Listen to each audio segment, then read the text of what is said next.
Tonight, we are going to spend time with a story that has existed across Europe for centuries, moving quietly from one region to another, changing slightly with each telling, but always returning to the same central figure.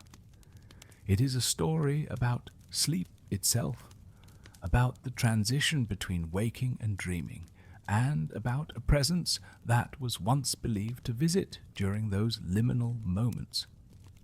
This is not a story that demands your full attention. You can listen as closely or as loosely as you like, letting the words wash over you while your mind begins its natural descent toward rest. The figure we are exploring tonight is known by many names. The Sandman, Der Sandman, Ole Lukoye, Dustman. Each name reflects a slightly different cultural understanding, a different way of explaining the same nightly phenomenon.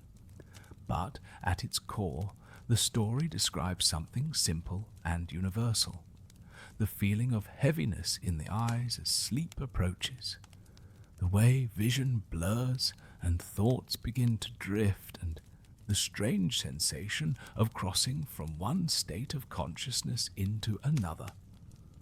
Unlike many folklore figures that were associated with danger or caution, the Sandman occupied a different space in cultural memory.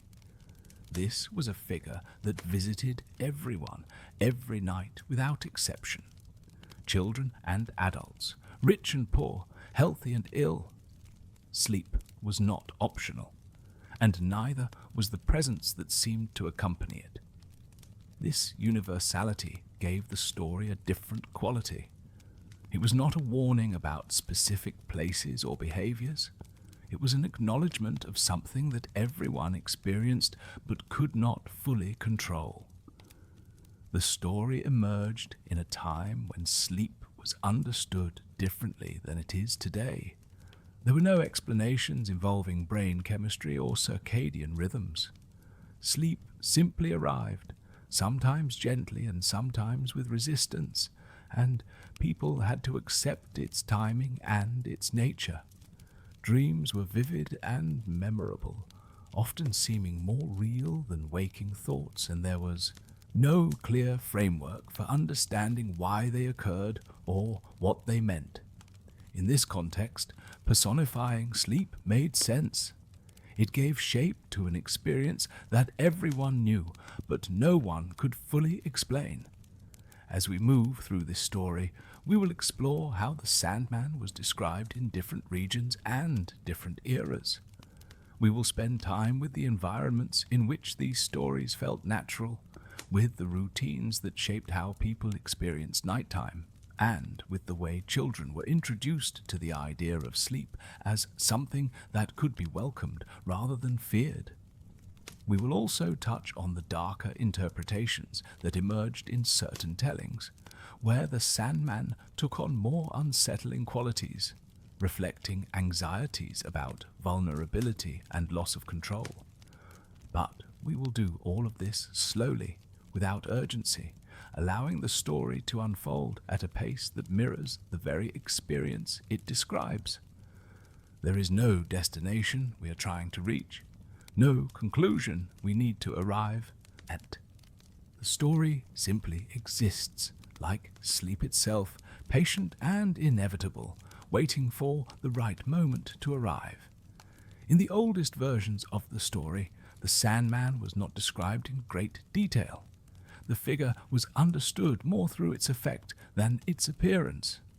When eyes grew heavy and vision began to blur, when children rubbed their faces and struggled to keep their lids open, it was said that the Sandman had visited.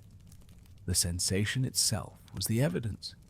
No one needed to see the figure to know it had been there. The sand in the eyes was a physical sensation that everyone recognized. That gritty feeling, the moisture that gathered at the corners, the way blinking became difficult. In an era without scientific explanation, this sensation required a story, and so the Sandman became the answer. He moved through homes in the evening, visiting each person in turn, sprinkling sand or dust into their eyes to bring about the heaviness that preceded sleep. In many northern European tellings, particularly in German-speaking regions, the Sandman was described as a small figure, neither threatening nor particularly friendly. He carried a pouch or bag filled with sand, moving quietly from house to house as evening deepened into night. His visits were methodical and unhurried. He did not rush from one person to the next. He arrived when the time was right, when the body had begun its natural preparation for rest. Some versions described him as wearing soft shoes or moving without footsteps entirely, which explained why no one ever heard him approach. Others suggested that he became visible only to those who were already halfway to sleep, existing in that twilight state where reality and dream began to merge. This quality made him both everywhere and nowhere, a presence felt rather than seen. In Scandinavian traditions, particularly in Denmark and Norway, the figure took on additional characteristics. Olukøje, as he was known in Danish, carried 2 umbrellas. One was decorated with beautiful pictures and stories, and this he would open over children who had been good, giving them pleasant dreams filled with wonder and adventure. The other umbrella was plain, without decoration, and this he would open over children who had misbehaved, giving them dreamless sleep or troubled visions. This version introduced an element of judgment and consequence that was absent from earlier tellings. The Sandman was no longer simply a neutral force of nature. He became someone who rewarded and corrected, who paid attention to behavior and responded accordingly. This shift reflected changing attitudes toward child rearing and morality, where even sleep became an opportunity for teaching lessons about proper conduct. The stories told about Olukøje were often gentler than those told about other folklore figures. He was not cruel or vindictive. His corrections were mild, consisting only of less interesting dreams or the absence of memorable sleep. But his rewards were spectacular. Children who slept under his decorated umbrella would dream of flying, of visiting distant lands, of adventures that felt completely real. They would wake with vivid memories of places they had never been and experiences they had never had. In these Danish tellings, Olukøje would sometimes stay and tell stories to children as they drifted towards sleep. He would sit beside the bed, speaking in a voice that grew quieter and quieter, weaving tales that became increasingly difficult to follow as consciousness faded. The stories did not need endings. They simply continued until the child was fully asleep, at which point Olukøje would move on to the next house, the next bed, the next waiting child. This narrative approach acknowledged something true about the experience of falling asleep while being told a story. The voice continues, but at some point, comprehension ends. Words become sounds, become silence, and the transition is so gradual that it cannot be pinpointed. The story does not stop. The listener simply stops being able to follow it. Olukøje understood this perfectly, timing his visits and his tales to match the natural progression of drowsiness. In German traditions, the Sandman sometimes took on a different role entirely. Rather than visiting to bring sleep, he was already present in the evening air, in the gathering darkness, in the quiet that settled over households as activity wound down. He did not need to arrive because he was always there, simply becoming noticeable as conditions changed. This interpretation reflected a different understanding of sleep as something that emerged from the environment itself rather than being delivered by an external force.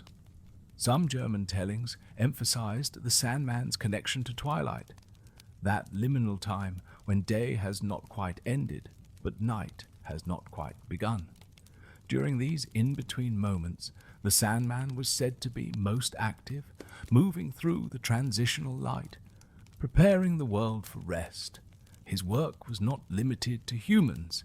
He visited animals as well, bringing sleep to birds settling in trees, to livestock in barns, to pets curled in their familiar places.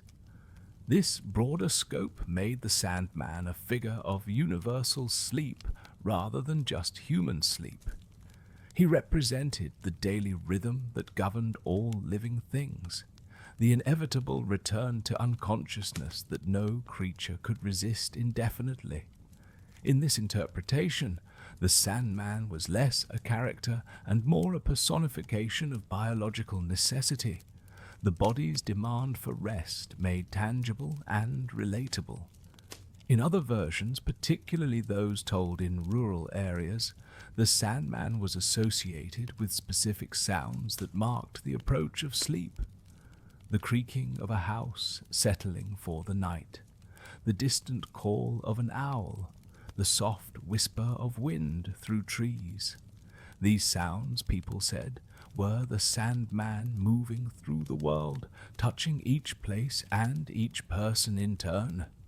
Hearing these sounds meant sleep was approaching, and there was comfort in that predictability. Children learned to listen for these sounds as part of their nighttime routine. A parent might say, "Hear that? The Sandman is coming. Close your eyes now." And the child would listen, identifying the creaks and rustles that indicated the arrival of sleep.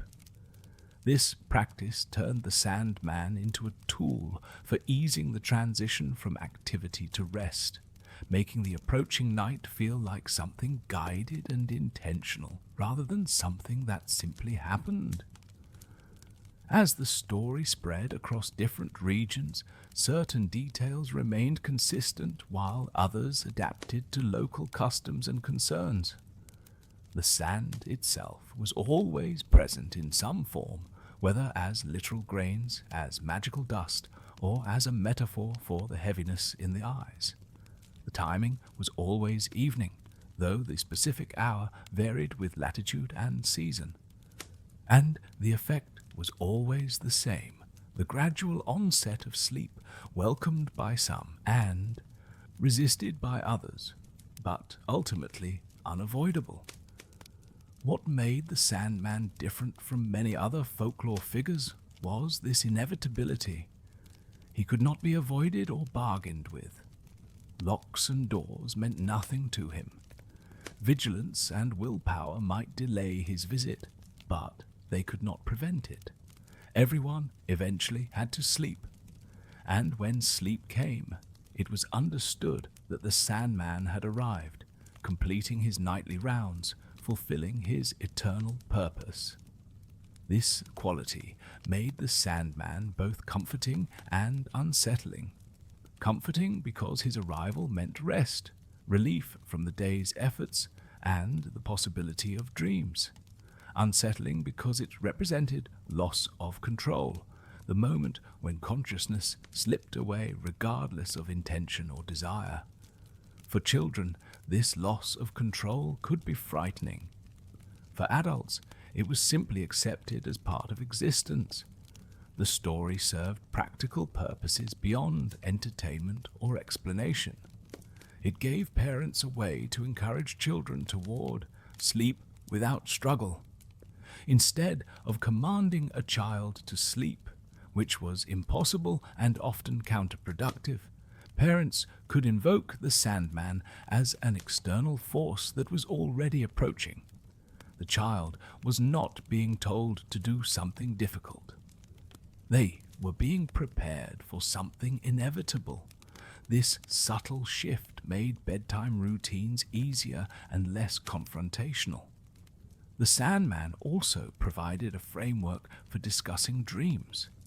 When children woke with vivid memories of strange experiences, they could attribute them to the Sandman's visit and the stories or images he had brought. This made dreams feel less random and more intentional, as if someone had deliberately chosen what the child would experience during sleep. It gave dreams a sense of being gifts rather than accidents of brain activity. In some families, rituals developed around inviting the Sandman or preparing for his arrival. Beds were made a certain way. Windows were positioned to allow specific amounts of air or light. Certain words were spoken or prayers were offered. These rituals had no actual effect on sleep, but they created structure and predictability, which did help children settle. The Sandman became integrated into these practices, a familiar presence in the architecture of nighttime. As children grew older, their relationship with the Sandman changed. What once felt magical became metaphorical. The literal sand in the eyes was understood as natural bodily secretion. The decorated umbrella was recognized as a story device rather than an actual object. But the association between the figure and the feeling remained. Even adults who no longer believed in the Sandman might reference him casually, acknowledging the approach of sleep with familiar language from childhood. This persistence across age groups gave the Sandman unusual staying power compared to other folklore figures. Children eventually stopped believing in most magical beings, relegating them to childhood memory. But the Sandman remained relevant because the experience he represented never stopped. Sleep continued every night, and the sensations associated with it remained consistent. The story might be understood differently, but its core truth that sleep arrives, whether we will it or not, never changed. In this way, the Sandman existed in multiple states simultaneously. He was a literal figure for young children, a useful metaphor for older children, a cultural reference for adults, and a genuine acknowledgement of the mysterious nature of consciousness for those who thought deeply about such things. The story adapted to the needs of whoever encountered it, never insisting on a single interpretation. However, not all versions of the Sandman were gentle or comforting. In some tellings, particularly those influenced by darker literary traditions, the Sandman took on more sinister qualities. These versions emphasized the vulnerability inherent in sleep, the way unconsciousness left people defenseless, and the strange territories that dreams could enter. In these darker interpretations, the sand was not merely something that brought heaviness to the eyes. It was something that could steal sight entirely if used improperly or in excessive amounts. The Sandman became a figure to be wary of rather than welcomed, someone who might take more than he should, who might linger too long or delve too deeply into the sleeping mind. One of the most famous darker versions comes from E.T.A. Hoffmann's literary work, though this built upon existing folk traditions that viewed the Sandman with more ambivalence. In these versions, the Sandman was not a kind visitor, but a creature of shadows and hidden intentions. He did not bring rest for the sake of rest. He came to take something, to observe something, or to influence dreams in ways that served purposes beyond simple sleep. These interpretations reflected adult anxieties more than children's experiences.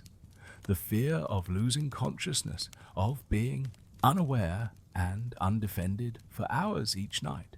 The worry about what happens to the mind during dreams, where logic dissolves and strange narratives unfold without conscious control.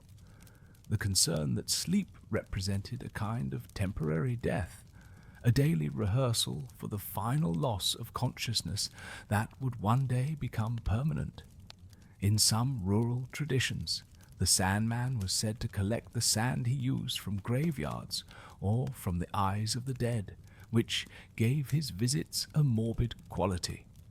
This version suggested that sleep was connected to death, that the same force that closed eyes in final rest also closed them nightly in temporary slumber.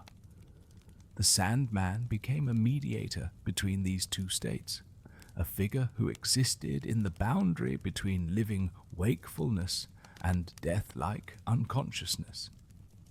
Parents generally did not share these darker versions with children. They remained in adult conversation, spoken of quietly when children were not present, or alluded to in cautionary ways that did not make specific claims.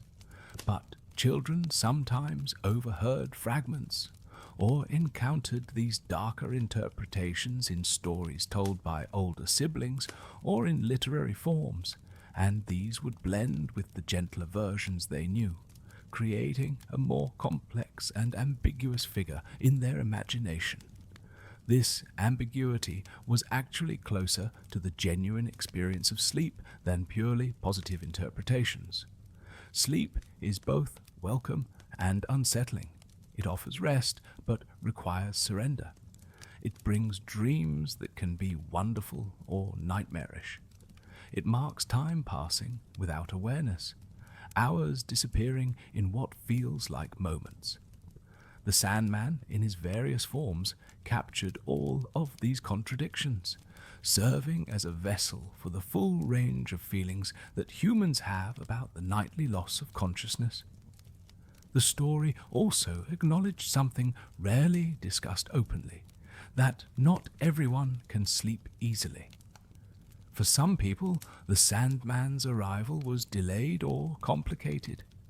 They would lie in darkness, eyes heavy but mind active, waiting for sleep that seemed to refuse to come.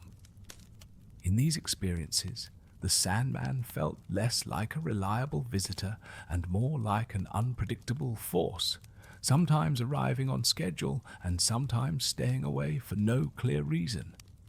This unpredictability gave rise to various folk practices meant to attract the Sandman or make his visit more likely. Drinking warm milk, counting sheep, lying very still. These practices had no actual effect on the Sandman himself, since he was not a literal being, but they created conditions that did help some people relax enough for natural sleep to arrive. The story thus became intertwined with practical techniques, blending folklore with genuine sleep hygiene. In some regions, people would speak directly to the Sandman, inviting him explicitly or asking him to hurry. These verbal invitations were not prayers exactly, but they were similar in form and function. They gave people something to do with the waiting time, a way to acknowledge the desired outcome and perhaps ease the anxiety that made sleep difficult. The Sandman served as a target for intention, a personification of the hoped-for state. Others developed small rituals of preparation, understanding that the Sandman would arrive more readily if conditions were right. Darkening rooms, reducing noise, creating comfort. These preparations were framed as making the environment suitable for the Sandman's visit, though they were actually creating conditions conducive to natural sleep. The story provided motivation and structure for behaviors that genuinely helped. What made the Sandman particularly effective as a cultural figure was his association with the positive aspects of sleep. Where other folklore figures warned of dangers or explained losses, the Sandman promised something desirable: rest, dreams, escape from daily concerns, renewal of energy. He brought something people wanted, even if they sometimes resisted it. This positive association made him one of the more beloved figures in European folklore, someone welcomed into homes rather than guarded against. Children's literature embraced the Sandman enthusiastically, producing countless stories, poems, and illustrations that depicted him in warm, friendly terms. These artistic representations reinforced the gentler interpretations, pushing the darker versions further into the background. The Sandman became codified as a kind figure, often shown smiling, often surrounded by sleeping children or pleasant dream imagery, solidifying his role as a bringer of good things. These literary and artistic versions influenced how the story continued to be told orally. Parents who had grown up with illustrated books of the Sandman would describe him according to those images, adding details about his clothing, his appearance, his expression. The story became more elaborate and more consistent across regions as printed versions traveled more easily than oral traditions alone. Yet, even with this codification, variation persisted. Some families maintained older, more ambiguous versions. Some cultural groups emphasized different aspects. Some individuals experienced the story through dreams themselves, where the Sandman appeared as a character and took on qualities specific to that dreamer's subconscious. The story remained alive and adaptable, continuing to change even as certain versions became dominant. As modernity arrived and scientific understanding of sleep improved, the Sandman did not disappear. Instead, the figure transitioned from explanation to metaphor, from literal belief to cultural reference. People still spoke of the Sandman, but now with implicit quotation marks, acknowledging the story as story while still using it as convenient shorthand for the approach of sleep. This transition preserved the Sandman in a different form. The figure became part of shared cultural language, a way of communicating about sleep that carried emotional resonance beyond purely technical descriptions. Saying, "The Sandman is coming," conveyed more than just, "You are becoming tired." It invoked childhood, tradition, comfort, and the gentle acceptance of a natural process. The story's emotional truth outlasted its literal interpretation. To understand why the story of the Sandman felt so natural to so many people across so many regions, it helps to step back and examine the world in which sleep was experienced before modern life transformed nighttime. This was a world where darkness was profound and unavoidable, where artificial light was limited to candles and fires that provided small circles of visibility within vast expanses of shadow. Nighttime was fundamentally different from daytime, not just in terms of light, but in terms of activity, sound, and social patterns. As daylight faded, work necessarily ended for most people. Tasks that required visual precision or physical coordination became impossible or dangerous. Communities gathered indoors, drawing closer to fires and lamps, creating small pockets of warmth and light against the encroaching darkness. This gathering was not optional or social in the modern sense. It was practical, dictated by the simple fact that being outside in darkness was difficult and potentially hazardous. Within these gathered spaces, the pace of activity naturally slowed. Without bright light, reading was challenging. Detailed handwork became difficult. Conversation and simple tasks filled the evening hours. This slowing created a gradual transition toward rest, rather than an abrupt shift from full activity to sleep. Bodies had time to wind down, minds had time to settle, and by the time people moved toward their sleeping places, they were already halfway to unconsciousness. Children experienced this transition most acutely. They would begin the evening playing or helping with simple tasks, but as hours passed and darkness deepened, their energy would flag, eyes would begin to droop, movements would slow, attention would wander. Adults could recognize these signs easily, having seen them countless times, and would begin preparing children for bed well before sleep actually arrived. This preparation was itself a ritual that eased the transition. Washing, changing into nightclothes, settling into sleeping places. These actions signaled to both body and mind that rest was approaching. They created a predictable sequence that made sleep feel like a natural destination rather than an interruption. The Sandman fit perfectly into this sequence, appearing as the final step, the moment when preparation concluded and actual sleep began. Sleeping arrangements varied widely, but generally involved less privacy and more proximity than modern bedrooms provide. Multiple children might share a bed. Families might sleep in the same room.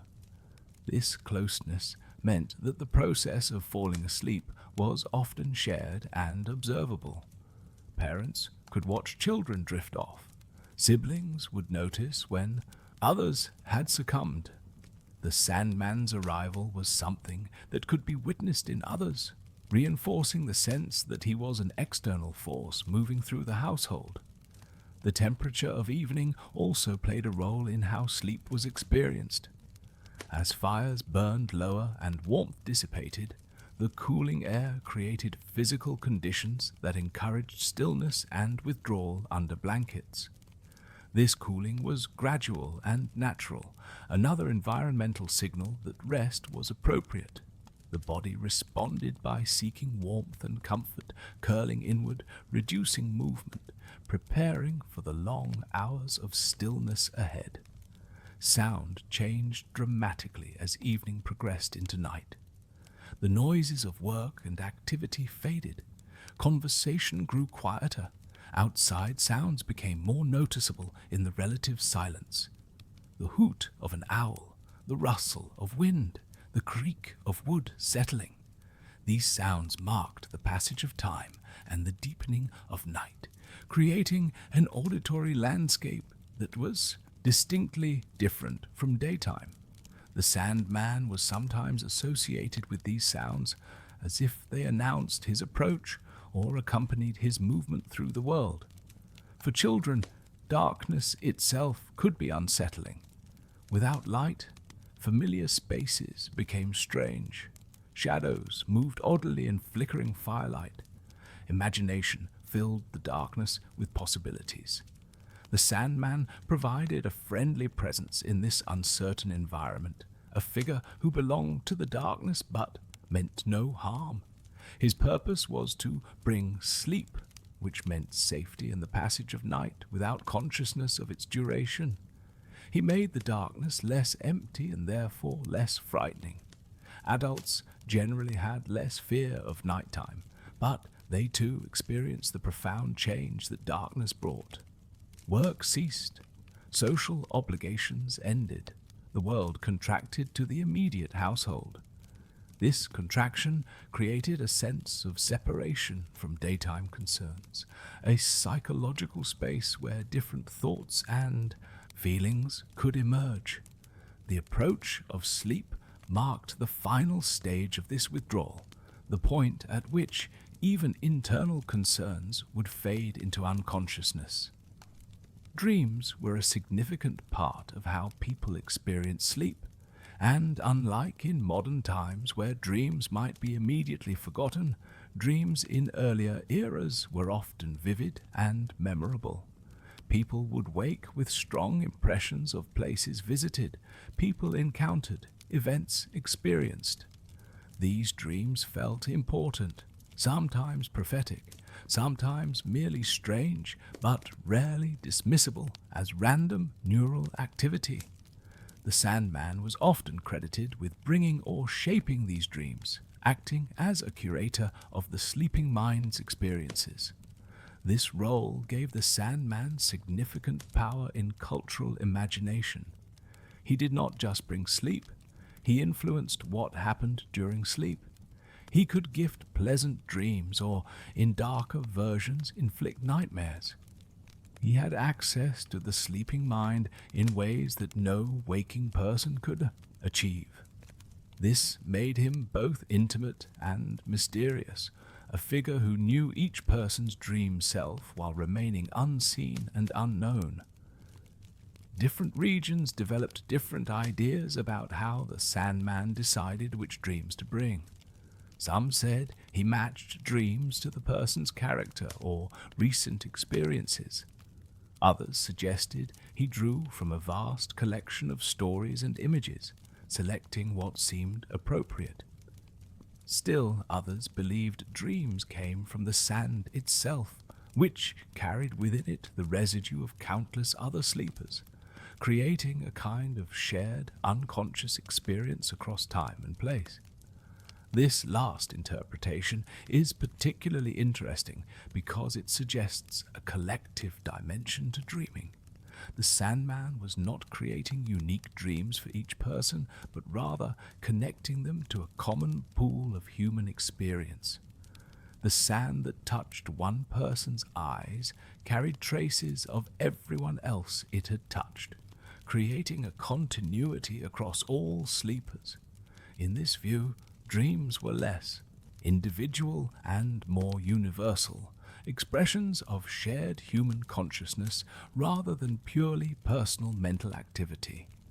Children were fascinated by the idea that the Sandman could see their dreams. This meant their sleeping experiences were not entirely private, that someone knew what they had dreamed, even if they forgot upon waking. This could be comforting, suggesting that dreams were not random chaos, but rather were witnessed and perhaps even protected by the Sandman's presence. Or it could be unsettling, implying that the sleeping self was never truly alone. Parents sometimes used this aspect of the Sandman story to encourage good behavior or positive thinking before sleep. If the Sandman brought dreams based on a child's thoughts and actions, then going to sleep with a clear conscience and pleasant thoughts would result in better dreams. This created a motivation for evening reflection and peaceful settling, practices that genuinely did help children sleep better, even if the mechanism was not actually the Sandman's judgment. The physical sensation of tiredness was another aspect that the Sandman's story explained effectively. That weighted feeling in the limbs, the way the body seemed to sink into whatever it was resting against, the difficulty of keeping eyes open. These sensations were universal and unavoidable, and attributing them to the Sandman's sand made them feel less like personal weakness and more like external influence. The body was not failing, it was being visited. This distinction mattered especially for children who often wanted to stay awake longer but found their bodies uncooperative. Instead of feeling frustration at their own limitations, they could understand tiredness as something happening to them rather than something they were doing. The Sandman was adding weight to their eyelids. The Sandman was making their thoughts fuzzy. This externalization made the transition to sleep feel less like giving up and more like surrendering to an irresistible force. The timing of the Sandman's arrival varied with age, season, and individual constitution. Young children would feel him earlier in the evening. Adults might not sense his presence until much later. In summer, when daylight extended, his visit was delayed. In winter, he came earlier, matching the longer darkness. This flexibility made the Sandman feel responsive to actual conditions rather than operating on a fixed schedule, which aligned with genuine sleep patterns that do vary based on environmental and biological factors. Some families develop traditions around noticing the Sandman's early signs. A parent might watch a child and announce, "I see the Sandman starting his work," when the first yawn appeared or when eyes began to redden. This announcement served multiple purposes. It validated the child's experience, it normalized the approaching sleep, and it began the transition toward bedtime routines without making it seem like a parental command. The Sandman was coming. Everyone was simply responding to that external reality. As evening deepened and sleep approached more closely, the story of the Sandman might be actively invoked through bedtime stories or songs. These narratives about the Sandman were not meant to be followed carefully or remembered completely. Their purpose was to occupy the mind with something gentle and familiar while the body completed its journey toward unconsciousness. The content mattered less than the rhythm, the tone, the predictability.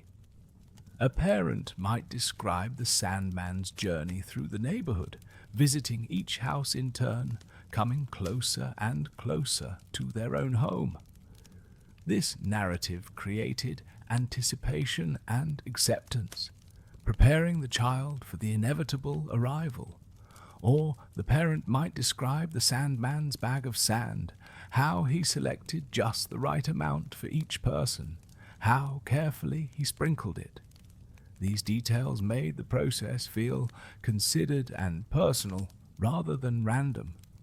In some traditions, children would try to stay awake to catch a glimpse of the Sandman, believing that if they could just remain conscious long enough, they might see him. This game was always lost, of course, because seeing him required wakefulness, while his very nature was to bring sleep. The contradiction was built into the story. The Sandman could only be truly present when consciousness had ended. This made him forever elusive, forever just beyond the reach of verification. This elusiveness is part of what allowed the story to persist even as children aged and began to question other folklore figures. The Sandman left no physical evidence beyond the sand in the eyes, which could be explained naturally. He made no sounds, left no footprints, could not be proven or disproven. The story existed in the liminal space between waking and sleeping, where memory became unreliable and verification was impossible. This space protected the story from simple dismissal.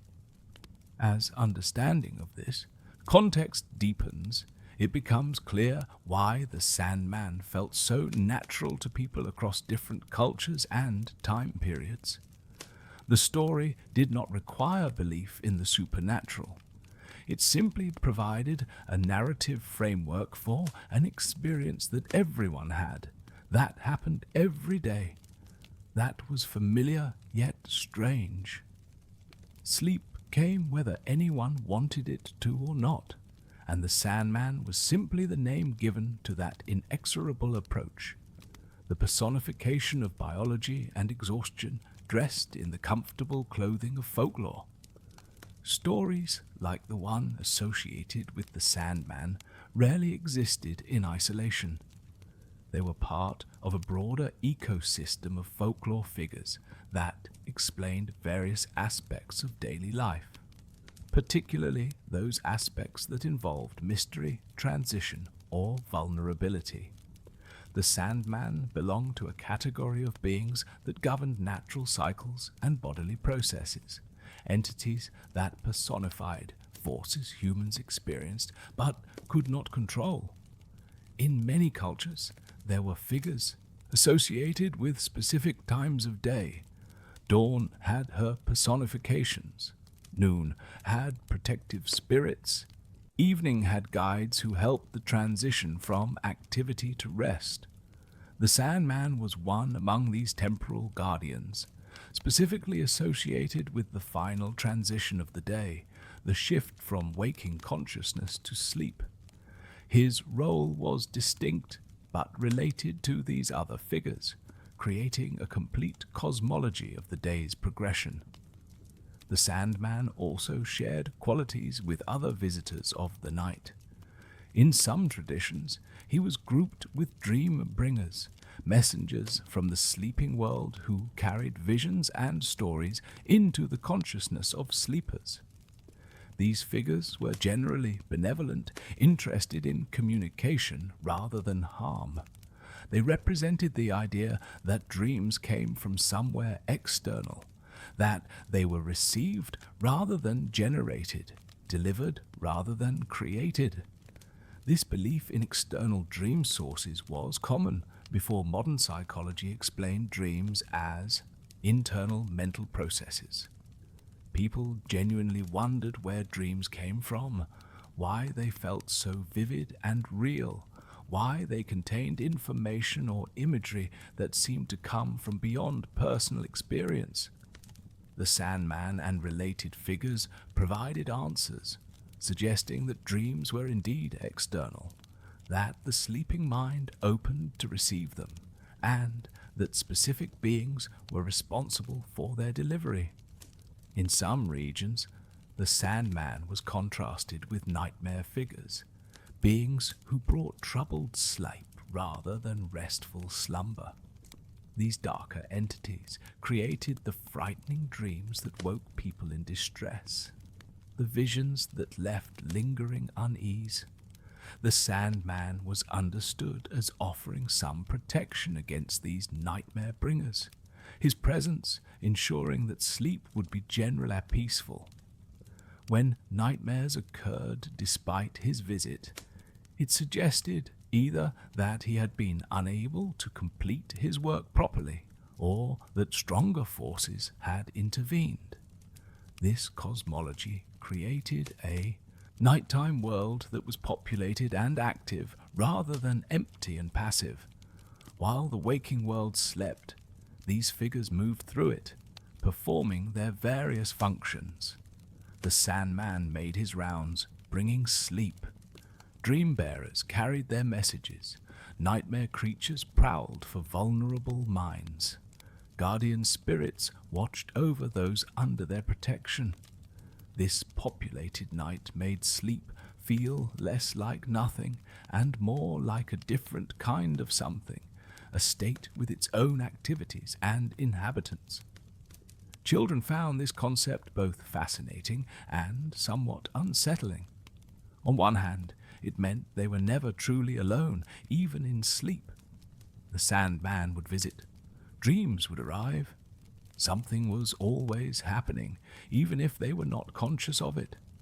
On the other hand, it meant sleep involved exposure to forces beyond their control, beings who could access their minds while they were defenseless. The story had to navigate between these reactions, emphasizing the benevolent aspects while not entirely dismissing the vulnerability. In Norse traditions, there were echoes of the Sandman in figures associated with night and sleep, though the specific character was less developed than in Central European folklore. The emphasis was more on the personification of night itself, on darkness as an entity with intentions and effects. But the underlying idea was similar. Nighttime brought forces that influenced human experience, that shaped what happened during the hours of unconsciousness. Germanic folklore was particularly rich with nighttime figures, and the Sandman fit naturally into this tradition. Stories spoke of beings who walked roads after dark, who visited homes, who interacted with the sleeping. Some were protective, others were dangerous. The Sandman's benevolence made him unusual in this context, a rare example of a nighttime visitor who was genuinely welcome, whose arrival was hoped for rather than feared. This positive association influenced how the Sandman was transmitted across generations. While many folklore figures were mentioned primarily in warnings, told to create caution or reinforce boundaries, the Sandman was mentioned in encouragement. Parents invoked him not to frighten, but to comfort, not to restrict, but to facilitate. This made him one of the few folklore figures that children were raised to actively anticipate rather than avoid. The Sandman also connected to broader themes in folklore about transformation and transition. Sleep itself was a kind of transformation, a shift from one state of being to another. The sleeping person was the same individual, yet fundamentally changed, unreachable and unaware. This transformation happened daily, yet it remained mysterious. The Sandman represented the agent of this transformation, the one who facilitated the crossing from one state to the other. In this role, he was similar to figures in other cultures who governed transitions. Ferryman who carried souls across rivers, guides who led travelers between worlds, guardians of thresholds who stood at doorways between different realms. The Sandman was a threshold figure, standing at the boundary between waking and sleeping, helping people cross from one side to the other each night. This understanding added depth to the simple story of sand in the eyes.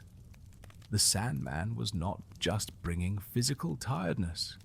He was facilitating a profound transition, helping consciousness release its hold on the waking world and surrender to the sleeping realm. His sand was not merely irritant or weight. It was a transformative substance carrying within it the power to change states of being. Some philosophical and mystical traditions picked up on this deeper symbolism, using the Sandman as a metaphor for spiritual transitions or altered states of consciousness. The figure who brings sleep became analogous to guides who brought enlightenment or transcendence, who helped the consciousness move beyond its ordinary limitations.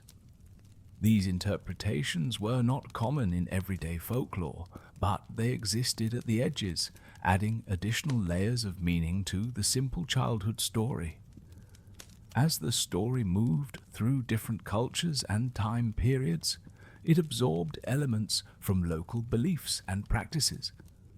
In some regions, the Sandman became associated with specific plants or herbs that promoted sleep. In others, he was connected to moon phases or seasonal changes. These additions did not fundamentally alter the core story, but they enriched it, connecting the Sandman to broader systems of natural knowledge and folk medicine. The consistency of the core story, despite these variations, is remarkable. Across hundreds of years and thousands of miles, the basic idea remains stable. A figure who brings sleep, who carries sand or dust, who visits in the evening, whose presence is felt through heaviness in the eyes. This stability suggests that the story addressed something fundamental in human experience, something that transcended specific cultural contexts and spoke to universal aspects of consciousness and rest. By recognizing these connections to broader folklore traditions, the Sandman becomes more than just a quaint bedtime story. He represents a sophisticated attempt to understand and communicate about consciousness, transformation, and the daily cycle of waking and sleeping. The story acknowledged mystery without claiming to fully explain it, provided comfort without dismissing genuine questions, and created a shared language for discussing experiences that everyone had but no one fully understood. When stories like the one associated with the Sandman are remembered over long periods, they naturally accumulate layers of meaning and interpretation. These understandings were not usually formalized or debated. They existed quietly, shaped by personal experience, cultural context, and the specific needs of each telling. Meaning was flexible rather than fixed, allowing the story to serve different purposes at different times for different people. For young children, the Sandman was often understood quite literally. He was a real being who genuinely visited each night, who carried actual sand, who could be discussed as one might discuss any other person. This literal interpretation made the approach of sleep feel concrete and comprehensible. The heavy eyes were not a vague biological process. They were the direct result of the Sandman's work. This understanding gave children a clear framework for recognizing and accepting sleep's arrival. As children grew slightly older, but had not yet abandoned the story, their interpretation often shifted toward the magical rather than the mundane. The Sandman became more elaborate in their imaginations, developing specific characteristics, preferences, and habits. He might be visualized in detail, assigned particular clothing or appearance. His bag might be imagined in specific ways. These embellishments were personal and creative, showing how the basic story template could be filled in with individual imagination. Parents and caregivers often understood the Sandman metaphorically while still presenting him literally to children. They knew there was no actual figure visiting, but they valued the story's utility in easing bedtime routines. This dual awareness allowed adults to invoke the Sandman sincerely enough to be convincing while privately recognizing the pragmatic function the story served. The Sandman was simultaneously real and not real, believed and not believed, depending on who was considering him and from what perspective. Some interpretations emphasize the Sandman's role as a natural force personified. In this understanding, the figure represented the body's biological need for rest, the accumulation of tiredness throughout the day, and the inevitable surrender to sleep. The sand was metaphorical for the weight of exhaustion, the gritty feeling of tired eyes, and the heaviness that settled over the entire body as wakefulness became unsustainable. This interpretation allowed the story to remain meaningful even after literal belief faded. Others focused on the psychological dimension of the Sandman's work. Sleep requires a kind of letting go, a willingness to release control and surrender consciousness. For many people, especially children, this letting go can be difficult. Anxiety, fear of missing out, or simple resistance to endings can make sleep elusive. The Sandman represented permission to let go, an external authorization that made surrender feel acceptable. His arrival meant it was time to stop trying to stay awake. That release was not only acceptable, but required. This psychological function was particularly important for children who struggled with bedtime. The transition from activity to rest could feel like a loss or an exclusion, as if interesting things might continue without them.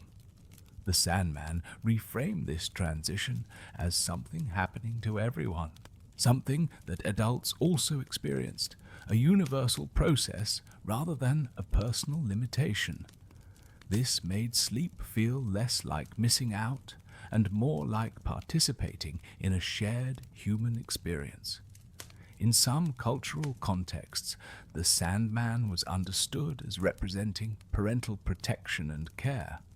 The figure who visited each child individually, who ensured their peaceful rest, who protected them through the vulnerable hours of unconsciousness, was a projection of what parents themselves were doing. Invoking the Sandman was a way of externalizing and personifying the care that parents provided, creating a character who could be present even when parents were not physically beside the sleeping child. This interpretation added emotional resonance to the story. The Sandman's nightly visits mirrored the consistency and reliability of parental love, the way care continued regardless of circumstances, the assurance that someone was watching over even during sleep's defenselessness. Children, knowing the Sandman would come, meant they were not abandoned to the darkness alone. For parents, the Sandman was a way of promising continued protection even through the hours when direct supervision was impossible. Some darker interpretations viewed the Sandman as a representation of Death's smaller sibling.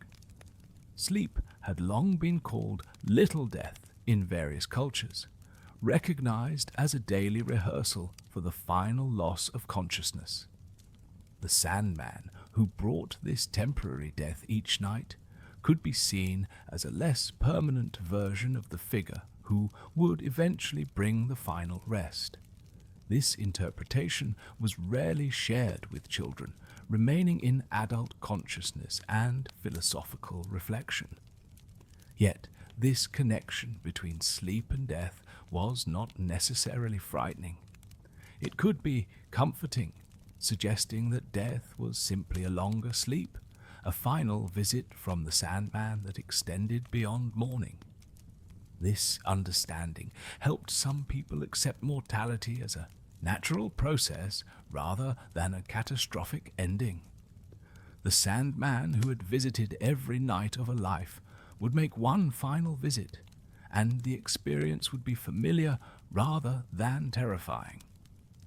Other interpretations focused on the Sandman as a figure of mercy and relief. For those who struggled with pain, worry, or difficult circumstances, sleep offered temporary escape. The Sandman brought this gift of forgetting, these hours when suffering could be set aside. In this view, the figure was deeply compassionate, offering respite to those who most needed it, ensuring that no matter how difficult the day had been, night would bring relief through unconsciousness and dreams. This understanding made the Sandman a figure of hope, someone who could be counted on even when everything else felt uncertain. No matter what happened during waking hours, the Sandman would come, bringing rest and renewal. This reliability made him a source of comfort in troubled times, a guarantee that there would always be escape, always be rest, always be the mercy of sleep to look forward to. Some mystic and spiritual traditions interpreted the Sandman as a guide to deeper realms of consciousness. Sleep was understood not as mere unconsciousness, but as access to other dimensions of reality, other ways of knowing and being. The Sandman facilitated this access, helping the consciousness detach from ordinary perception and experience alternative states. His sand was transformative, opening doors to inner and outer worlds that were inaccessible during regular waking consciousness. In these interpretations, dreams took on particular significance as messages, teachings, or experiences of genuine reality rather than mere mental artifacts. The Sandman curated these experiences, determining what each sleeper needed to encounter, what lessons needed to be learned, what visions needed to be received. This made sleep an active and meaningful time rather than empty hours, and the Sandman a teacher rather than simply a facilitator of rest. Other perspectives emphasized the Sandman's timelessness and universality. He had always existed and would always exist as long as humans needed sleep. He was not bound to any particular culture or era. He adapted to changing times without fundamentally changing himself. This timeless quality made him a connection to all previous generations who had also experienced his visits, creating a continuity across human history through the shared experience of sleep. This sense of connection could be profound, Every person who had ever lived had been visited by the Sandman. Every child throughout history had felt heavy eyes and drifted toward sleep.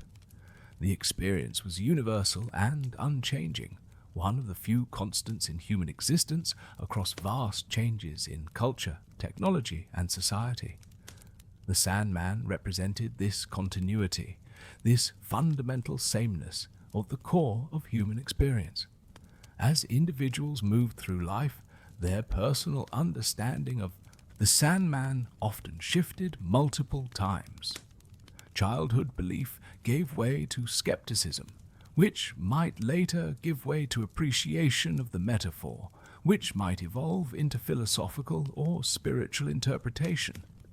These shifts were not linear or universal.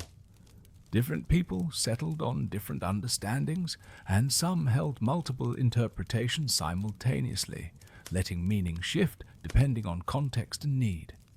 This flexibility was built into the story itself. The Sandman never insisted on a single interpretation.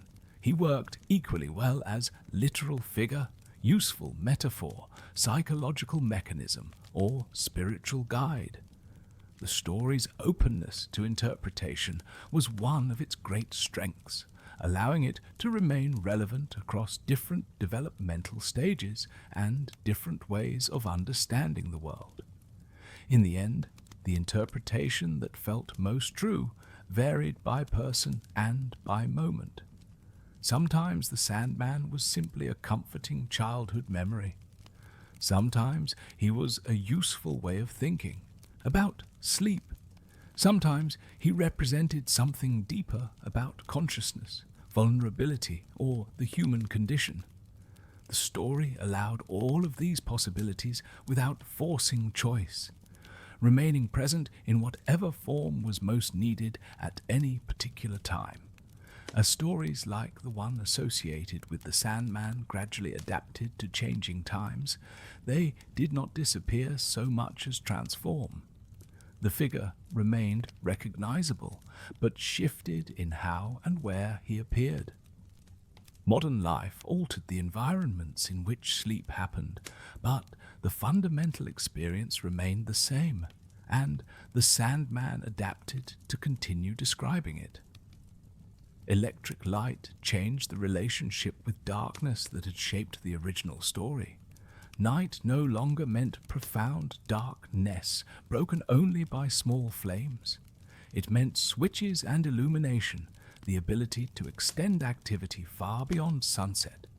Yet, even with this change, sleep still arrived, eyes still grew heavy, and the transition from waking to sleeping still required explanation and facilitation, especially for children. The Sandman persisted, because the need for him persisted. In modern contexts, the Sandman appears more often in books, shows, and media than in oral tradition, but he remains present. Parents still reference him when discussing bedtime.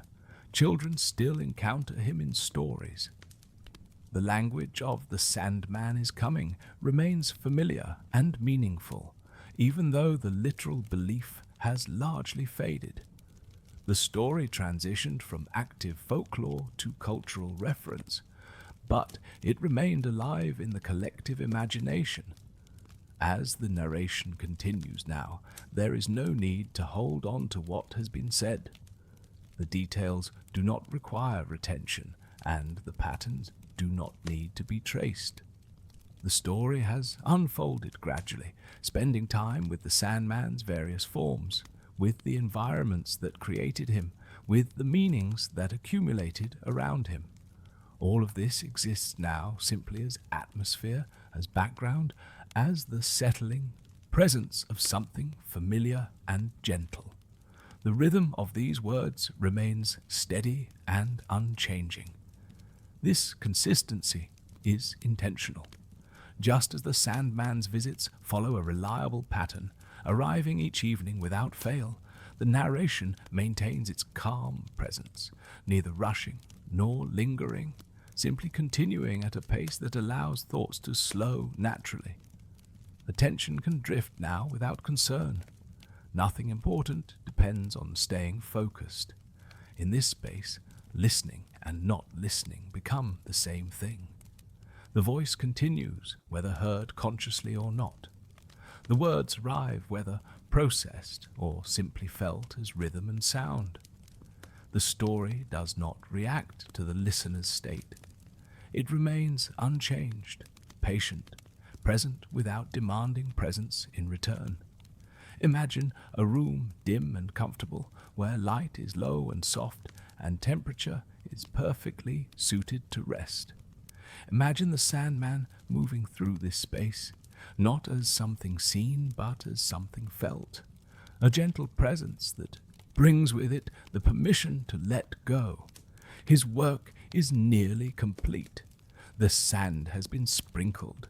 The heaviness has arrived. All that remains is the final surrender. There is no moment to wait for, no conclusion to anticipate. The story continues in its steady way, offering the same calm presence it has offered throughout, neither building nor fading, simply being. And in this steady presence, rest arrives naturally, not forced or commanded, but welcomed as the Sandman's gift, the daily mercy of sleep that comes to everyone. And so the story remains here, steady and quiet, without beginning or ending, without demand or direction, existing only as a calm background to rest, continuing on gently, patiently, and without interruption, allowing sleep to arrive in its own time. Brought by the Sandman's gentle hand, carrying sand from dreams and distant places, sprinkling it carefully, completing the work that has happened every night since time began, and will continue every night forward. Reliable as breath, as inevitable as darkness, as gentle as the slow descent into unconsciousness, as quiet as the moment when awareness finally releases its hold, and sleep, deep and peaceful sleep, arrives at last.